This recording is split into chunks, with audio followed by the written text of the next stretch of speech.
Olá, garotada do nono ano. Hoje nós vamos para a correção das atividades do primeiro vídeo aula de vocês. Correção das atividades do nono ano. A primeira questão está na página 26.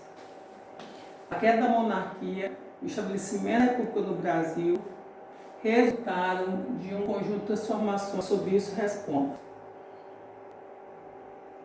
Porque os militares estavam insatisfeitos com o governo imperial. Durante o governo Dom Pedro II, o exército ocupou uma posição marginal da política brasileira. Os baixos salários, a rígida disciplina da corporação, a lentidão das promoções desencorajaram os filhos das elites a seguir a carreira militar. Após a Guerra do Paraguai, o exército era fortalecido como corporação. Vitorioso no conflito, muitos oficiais queriam desempenhar um papel central na vida política, além de defensor das instituições da soberania nacional, atribuições impostas pela Constituição. Na década de 1880, houve uma série de atritos entre o governo e oficiais do exército motivado pelo desenvolvimento dos militares na questão da política nacional. Os constantes enfrentamentos desgastaram a relação entre o exército e o governo e enfraqueceram a monarquia. A cada dia ficava mais evidente o projeto dos militares de assumir um novo papel na nação brasileira. Letra B. Que motivos levaram ao afastamento, que geraram afastamento entre a Igreja Católica e a monarquia? Fato que ficou conhecido como questão religiosa. A questão religiosa foi um conflito ocorrido no Brasil na década de 1870. Tendo iniciado por enfrentamento entre a Igreja Católica e a maçonaria, acabou se tornando uma grande questão de Estado. A Igreja Católica, através do Papa, instituiu a proibição de membros maçons em seus círculos. Isso irritou o imperador Dom Pedro II, já que esse era membro da maçonaria. Dessa forma, Dom Pedro II passou a negar as ordens papais, gerando uma grave crise e propondo uma espécie de dependência da Igreja Católica brasileira, que só agravou a situação e retirou do governo central os aspectos sustentadores da religião. C. Os agricultores do Oeste Paulista defendiam a implantação da República e do federalismo no Brasil.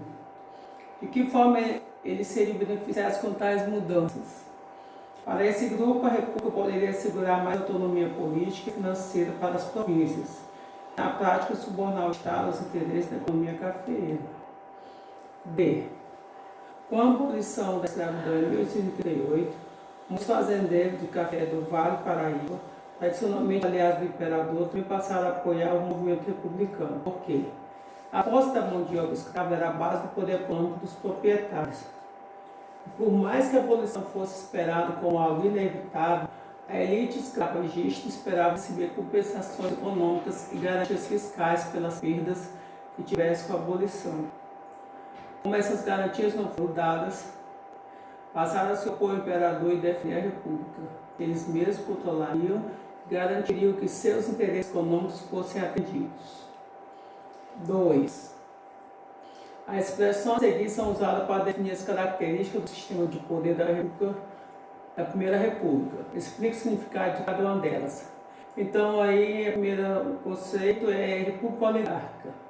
Se caracteriza pela alternância de poder entre as oligarquias cafeiras dos estados de Minas Gerais e de São Paulo. Os presidentes dessa época foram eleitos, na maioria das vezes, pelo Partido Republicano Paulista e o Partido Republicano Mineiro. Política dos governadores. A política dos governadores foi um sistema político não oficial, idealizado e colocado em prática pelo presidente Campos Salles. Consistia na troca de favores políticos entre o presidente da República e os governadores dos estados. De acordo com essa política, o presidente da República não interferia nas questões estaduais e, em troca, os governadores davam apoio político ao Executivo Federal. Política do café com leite. A política do café com leite foi um acordo firmado entre as oligarquias estaduais e governo federal durante a República Velha. O presidente da República fosse escolhido entre os polos de São Paulo e Minas Gerais. Portanto, ora o presidente seria paulista, ora mineiro. O nome desse acordo era uma alusão à economia de São Paulo e Minas, grandes produtores, respectivamente, de café e leite.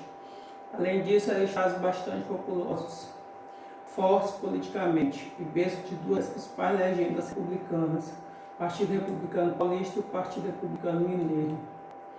Coronelismo foi um sistema adotado no território brasileiro no final do século XIX e início do século XX.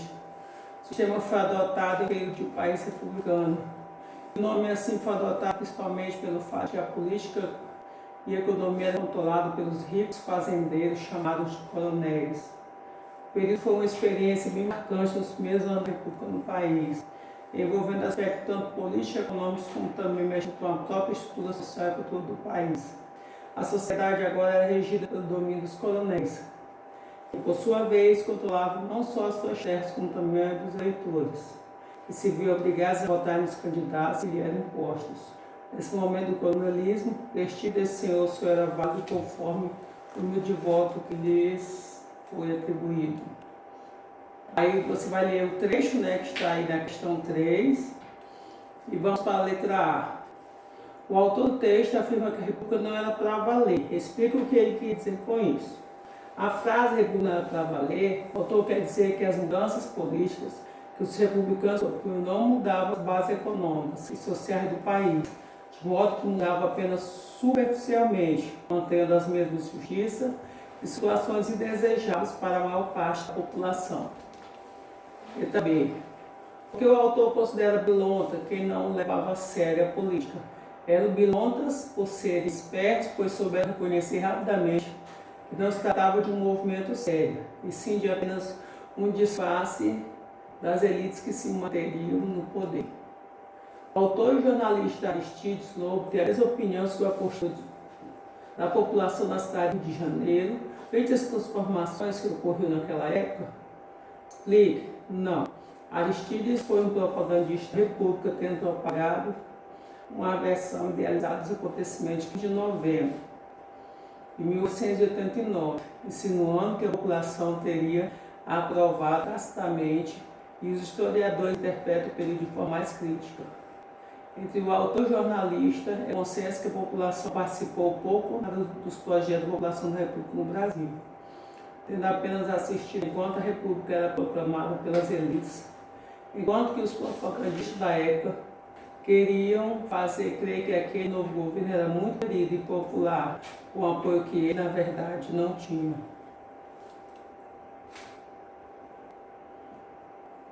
Aí você vai fazer aqui um texto, um texto de umas 15 linhas aí, sobre Canudos e a revolta contestada. Analise com o colega Chad a seguir e responda as questões no caderno.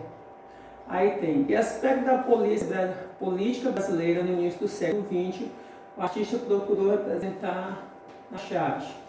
A charge é proposta do gaúcho Alfredo Stone, foi publicada em 1927, satirizando então o voto besta. Os elementos dispostos na cena nos proporcionam informações preciosas para a análise crítica acerca da ação e da manipulação dos coronéis nas eleições da Primeira República. Escreva um texto, você vai analisar a charge, eu vou só falar algumas coisas que você poderia ter feito a análise aí no seu caderno. Então, do lado esquerdo tem a cena, aparece uma mulher com um vestido, uma expressão de desapontamento, decepção, tristeza. Repare que logo abaixo do vestido está escrito soberania, sendo assim, subtém-se que o termo soberania se atrela às eleições diretas em um sentido de vontade, decisão, escolha do povo em sua totalidade ou maioria.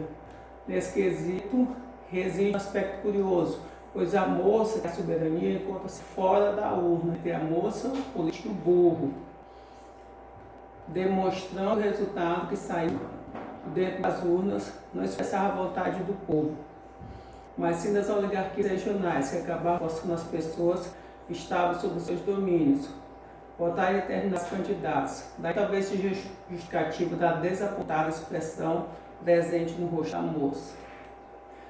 Aí continua a análise da charge, que é para você fazer. Vamos para 6. Com as suas palavras, defina o que é banditismo social.